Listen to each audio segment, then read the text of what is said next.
Hello दोस्तों, मैं शिवानी गुप्ता। स्वागत है आपके अपने YouTube चैनल दक्ष स्टडी सेंटर में। दोस्तों, तो आज के बाल विकास की क्लास में बाल विकास से बहुत ही महत्वपूर्ण प्रश्न आपके सामने लाया गया है दोस्तों, जो कि आपके एग्जाम में 30 नंबर का पक्का है कि आएगा।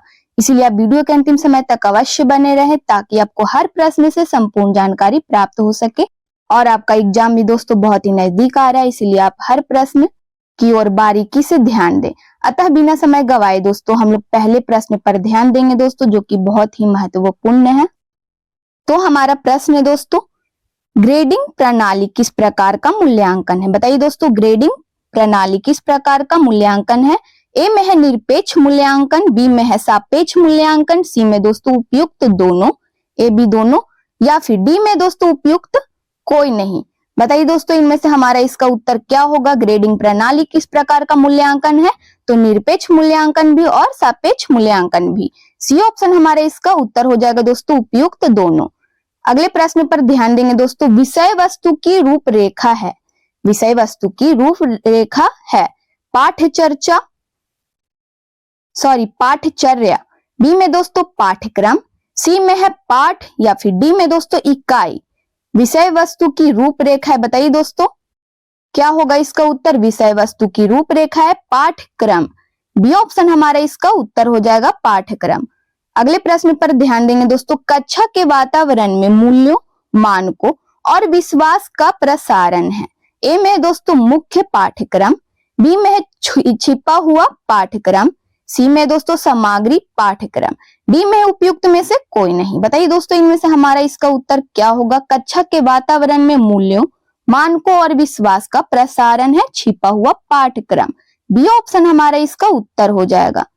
बहुत ही महत्वपूर्ण प्रश्न है दोस्तों। अगर आपको किसी भी प्रश्न का जवाब पता हो तो कमेंट बॉक्स में हमें लिखकर बता सकते हैं।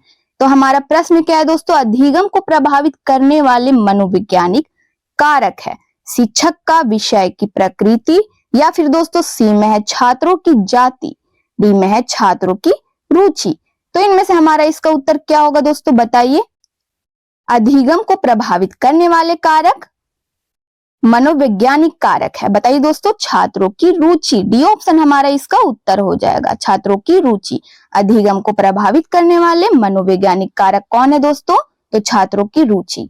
अगले प्रश्न पर ध्यान देंगे, शिक्षण अधिगम प्रक्रिया है। शिक्षण अधिगम प्रक्रिया है सरल से जटिल, मूर्त से अमूर्त, सी में दोस्तों ज्ञान से अज्ञात, ज्ञात से अज्ञात, डी में है उपयुक्त सभी। बताइए दोस्तों, इनमें से हमारा इसका उत्तर क्या होगा? शिक्षण अधिगम प्रक्रिया है सरल से जटिल भी, मूर्त से अमूर्त भी, सी में दोस्तों ज्ञात से अज्ञात भी, उपयुक्त सभी। डी ऑप्शन हमारा इसका उत्तर हो जाएगा, उपयुक्त सभी के द्वारा। अगले प्रश्न पर ध्यान देंगे दोस्तों, इनमें से कौन सा कारक शिक्षण अधिगम को प्रभावित नहीं करता है? परिपक्वता, या फिर बी में दोस्तों तात्पर्यता, सी में है आकांक्षा का स्तर, डी में है भौगोलिक सीमा। तो इनमें से हमारा इसका उत्तर क्या होगा दोस्तों? बताइए, इनमें से कौन सा कारक है जो दोस्तों शिक्षण अधिगम को प्रभावित नहीं करता है?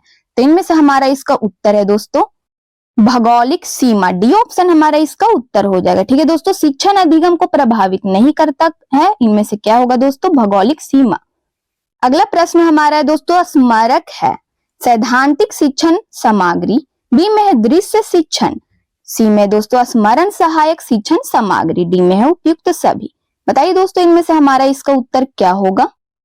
स्मारक है स्मरण सहायक शिक्षण सामग्री, सी ऑप्शन हमारा इसका उत्तर हो जाएगा।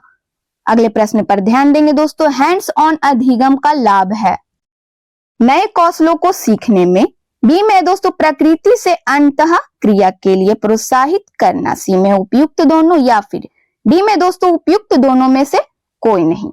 तो इनमें से हमारा इसका उत्तर क्या होगा दोस्तों? बताइए। हैंड्स ऑन अधिगम का लाभ है नए कौशलों को सीखने में भी, प्रकृति से अंतः क्रिया के लिए प्रोत्साहित करना भी, अर्थात सी ऑप्शन हमारा इसका उत्तर हो जाएगा दोस्तों उपयुक्त दोनों। अगला प्रश्न हमारा है दोस्तों, उत्तम शिक्षण है पेशेवर चरित्र का, बी में दोस्तों प्रजातांत्रिक का, या फिर सी में योजनाबद्ध क्रिया का, डी में है उपयुक्त सभी। बताइए दोस्तों, इनमें से हमारा उत्तर इसका क्या होगा? उत्तम शिक्षण है पेशेवर चरित्र का भी, प्रजातांत्रिक का भी, और सी में दोस्तों योजनाबद्ध क्रिया का भी, अर्थात डी ऑप्शन हमारा इसका उत्तर हो जाएगा उपयुक्त सभी। अगले प्रश्न पर ध्यान देंगे दोस्तों। शिक्षक शिक्षार्थी की समस्या समाधान करता है। मनोवैज्ञानिक शिक्षण से, उपचारात्मक शिक्षण से, सी में दोस्तों औपचारिक शिक्षण से, डी में अनौपचारिक शिक्षण से। बताइए दोस्तों इनमें से हमारा इसका उत्तर क्या होगा? तो इनमें से हमारा इसका सही उत्तर है दोस्तों शिक्षक शिक्षार्थी की समस्या समाधान करता है उपचारात्मक शिक्षण से। बी ऑप्शन हमारा इसका उत्तर हो जाएगा उपचारात्मक शिक्षण से। अगला प्रश्न हमारा दोस्तों अधिगम है सक्रिय, निष्क्रिय, स्थिर या फिर अवलोकन। बताइए दोस्तों क्या है? अधिगम है सक्रिय। ऑप्शन हमारा इसका उत्तर हो जाएगा अधिगम क्या है दोस्तों? सक्रिय है। अगले प्रश्न पर ध्यान देंगे दोस्तों। उद्देश्य है क्या है दोस्तों? उद्देश्य है व्यापक लक्ष्य या प्रयोजन। बी में दोस्तों विशिष्ट कथन, या फिर सी में दोस्तों लक्ष्य प्राप्ति हेतु लिए गए कदम। डी में दोस्तों उपयुक्त में से कोई नहीं। बताइए दोस्तों उद्देश्य क्या है? व्यापक लक्ष्य या प्रयोजन। ये ऑप्शन हमारा इसका उत्तर हो जाएगा। अगले प्रश्न पर ध्यान देंगे दोस्तों। भावात्मक क्षेत्र प्रतिबिंबित नहीं होता है। प्रतिबिंबित नहीं होता है 40 मिनट की कक्षा में, या फिर एक पाठ में। सी में दोस्तों एक उप विषय में, डी में उपयुक्त सभी में। तो इनमें से हमारा इसका उत्तर क्या होगा दोस्तों? बताइए। भावात्मक क्षेत्र प्रतिबिंबित नहीं होता है 40 मिनट की कक्षा में भी नहीं दोस्तों, और एक पाठ में भी नहीं, एक उप विषय में भी नहीं। डी ऑप्शन हमारा इसका उत्तर हो जाएगा उपयुक्त सभी में। अगले प्रश्न पर ध्यान देंगे दोस्तों। सबसे कम आकर्षक शिक्षण विधि है। बताइए दोस्तों व्याख्यान, कार्यभार, परियोजना या संगोष्ठी। तो इनमें से हमारा इसका उत्तर क्या होगा दोस्तों? बताइए। सबसे कम आकर्षक शिक्षण विधि है व्याख्यान। ए ऑप्शन हमारा इसका उत्तर हो जाएगा व्याख्यान। अगले प्रश्न पर ध्यान देंगे दोस्तों। शिक्षार्थी केंद्रित विधि है। शिक्षार्थी केंद्रित विधि है आगमन विधि, निगमन विधि, व्याख्यान विधि या फिर दोस्तों निर्देश विधि।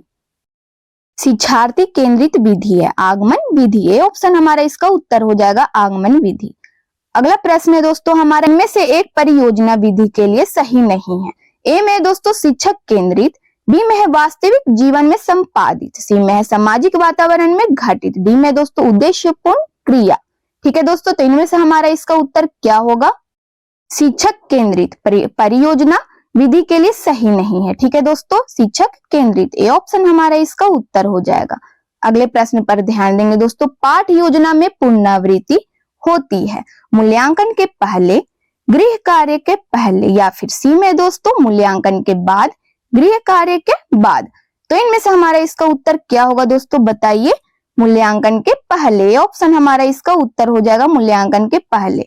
अगले प्रश्न पर ध्यान देंगे। पाठ योजना तैयार करने में पहला चरण है पाठ्य सामग्री का चयन, बी में दोस्तों उद्देश्य निर्माण, सी में है परिचय के प्रश्न तैयार करना या फिर डी में दोस्तों उप विषय का दोहराव करके। तो इनमें से हमारा इसका उत्तर क्या होगा दोस्तों? बताइए। पाठ योजना तैयार करने में पहला चरण क्या है दोस्तों? उद्देश्य निर्माण। बी ऑप्शन हमारा इसका उत्तर हो जाएगा उद्देश्य निर्माण का। ठीक है, अगले प्रश्न पर ध्यान देंगे। सूक्ष्म शिक्षण में कौन से चरण शामिल हैं? सूक्ष्म शिक्षण में कौन से चरण जो है शामिल है? ज्ञान प्राप्ति की स्थिति, कौशल अधिग्रहण की स्थिति या फिर सी में दोस्तों अंतरण स्थिति, डी में है उपयुक्त सभी। तो इनमें से हमारा इसका उत्तर क्या होगा दोस्तों? बताइए। ज्ञान प्राप्ति की स्थिति भी, कौशल अधिग्रहण की स्थिति भी, अर्थात डी ऑप्शन हमारा इसका उत्तर हो जाएगा दोस्तों अंतरण स्थिति भी हो जाएगा। डी ऑप्शन हमारा इसका उत्तर है उपयुक्त सभी। अगले प्रश्न पर ध्यान देंगे दोस्तों। एक शिक्षक द्वारा श्यामपट्ट का सबसे अच्छा उपयोग किया जा सकता है। बताइए दोस्तों कैसे उपयोग किया जा सकता है? तो ए में है दोस्तों छात्रों को चौकस बनाने के लिए, बी में है महत्वपूर्ण और उल्लेखनीय बिंदुओं का लेखन के लिए, सी में दोस्तों ए और बी दोनों, डी में है उपयुक्त में से कोई नहीं। तो इनमें से हमारा इसका उत्तर क्या होगा दोस्तों? बताइए।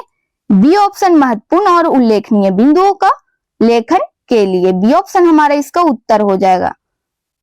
अगला प्रश्न है अभिक्रमिक। अभिक्रमिक अनुदेशन का विकास किसने किया?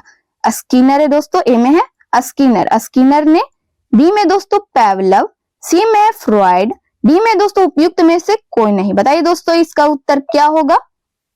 अगर आपको किसी भी प्रश्न का उत्तर पता हो दोस्तों तो आप जल्द से जल्द कमेंट बॉक्स में लिखकर हमें बता सकते हैं। तो इनमें से हमारा इसका उत्तर क्या होगा दोस्तों? अभिक्रमिक अनुदेशन का विकास किसने किया? स्किनर। ए ऑप्शन हमारा इसका उत्तर हो जाएगा, स्किनर ने किया। अगले प्रश्न पर ध्यान देंगे दोस्तों। प्रगतिशील कक्षा परिस्थितिकी तंत्र में बच्चों को देखा जाता है निष्क्रिय अनुकरणकर्ता के रूप में, बी में दोस्तों सक्रिय अनुकरणकर्ता के रूप में, सी है सक्रिय अन्वेषक के रूप में, डी में दोस्तों उपयुक्त में से कोई नहीं। तो इनमें से हमारा इसका उत्तर क्या होगा दोस्तों? बताइए। सक्रिय अन्वेषक के रूप में, सी ऑप्शन हमारा इसका उत्तर हो जाएगा। अगले प्रश्न पर ध्यान देंगे दोस्तों। शिक्षार्थी केंद्रित शिक्षा का प्रमुख सिद्धांत है करके सीखना, नकल करके सीखना, लिख के सीखना, या फिर दोस्तों उपयुक्त में से कोई नहीं। शिक्षार्थी केंद्रित शिक्षा का प्रमुख सिद्धांत क्या है दोस्तों? करके सीखना। अगर हम लोग किसी भी काम को दोस्तों करते हैं तभी हम लोग सीखते हैं, यानी करके सीखना। ये ऑप्शन हमारा इसका उत्तर हो जाएगा। अगले प्रश्न पर ध्यान देंगे दोस्तों। पाठ्य पुस्तक का उद्देश्य होना चाहिए किसी विशेष विषय में पाठ्यक्रम के शिक्षण और सीखने का मार्गदर्शन करना, या फिर दोस्तों बी में है हमारा सोचने की क्षमता को कम करना, सी में है ए और बी दोनों, डी में है उपयुक्त में से कोई नहीं। बताइए दोस्तों इनमें से हमारा इसका उत्तर क्या होगा? पाठ्य पुस्तक का उद्देश्य होना चाहिए किसी विशेष विषय में पाठ्यक्रम के शिक्षण और सीखने का मार्गदर्शन करना, ये ऑप्शन हमारा इसका उत्तर है। अगले प्रश्न पर ध्यान देंगे दोस्तों। विश्वविद्यालय का पुस्तकालय बजट पारित किया जाता है सीनेट द्वारा, कार्यकारी परिषद द्वारा, या फिर दोस्तों सी में है अनुसंधान परिषद द्वारा, डी में है अकादमिक परिषद द्वारा। तो इनमें से हमारा इसका उत्तर क्या होगा दोस्तों? बताइए। कार्यकारी परिषद, बी ऑप्शन हमारा इसका उत्तर हो जाएगा दोस्तों, कार्यकारी परिषद द्वारा। ठीक है। अगला प्रश्न हमारा है दोस्तों। एक अच्छा शिक्षक होना चाहिए साधन संपन्न और निरंकुश करने में, या फिर दोस्तों बी में है साधन संपन्न और सहभागिता, या फिर सी में दोस्तों साधन संपन्न और प्रमुख प्रभावशाली, या फिर डी में है इनमें से कोई नहीं। बताइए दोस्तों। एक अच्छा शिक्षक होना चाहिए साधन संपन्न और सहभागिता में, बी ऑप्शन हमारा इसका उत्तर हो जाएगा। अगले प्रश्न पर ध्यान देंगे दोस्तों। शिक्षण एक पारस्परिक गतिविधि है शिक्षक और अभिभावक के बीच में, या फिर दोस्तों शिक्षक और छात्र के बीच, सी में छात्र और विषय वस्तु के बीच, डी में है दोस्तों उपयुक्त में से कोई नहीं। तो इनमें से हमारा इसका उत्तर क्या होगा दोस्तों? बताइए। शिक्षण एक पारस्परिक गतिविधि है शिक्षक और छात्र के बीच में, बी ऑप्शन हमारा इसका उत्तर हो जाएगा। ठीक है। अगले प्रश्न पर ध्यान देंगे दोस्तों। एक अच्छे मूल्यांकन में ... नहीं होता। बताइए दोस्तों क्या नहीं होता है? वैधता, विश्वसनीयता, या फिर सी में है दोस्तों वस्तुनिष्ठता, डी में है व्यक्तिनिष्ठता। तो इनमें से हमारा इसका उत्तर क्या होगा दोस्तों? बताइए। वैधता, विश्वसनीयता, या वस्तुनिष्ठता, या व्यक्तिनिष्ठता। तो इनमें से हमारा इसका उत्तर क्या होगा दोस्तों? बताइए। ... के जगह पे एक अच्छे मूल्यांकन में व्यक्तिनिष्ठता नहीं होता है, डी ऑप्शन हमारा इसका उत्तर हो जाएगा। तो ये दोस्तों आज की क्लास का हमारा लास्ट प्रश्न था। यदि आप चैनल को पहली बार विजिट करें दोस्तों तो चैनल को अवश्य सब्सक्राइब कर ले, बेल आइकन को ऑल में प्रेस कर ले, वीडियो को लाइक कर ले दोस्तों, और अपने स्टडी ग्रुप में जरूर से जरूर शेयर करें। कमेंट बॉक्स में अपनी प्रतिक्रिया देते रहें। जिन प्रश्नों का जवाब आपको पता हो तो आप कमेंट बॉक्स में लिखकर हमें बता सकते हैं। और बाल विकास का पीडीएफ चाहिए दोस्तों तो दिए गए नंबर पर व्हाट्सएप करें, अपना डिटेल्स भेजें और आपको महाराज सर के द्वारा पीडीएफ प्रोवाइड करा दिया जाएगा। थैंक यू दोस्तों। जय हिंद, जय भारत।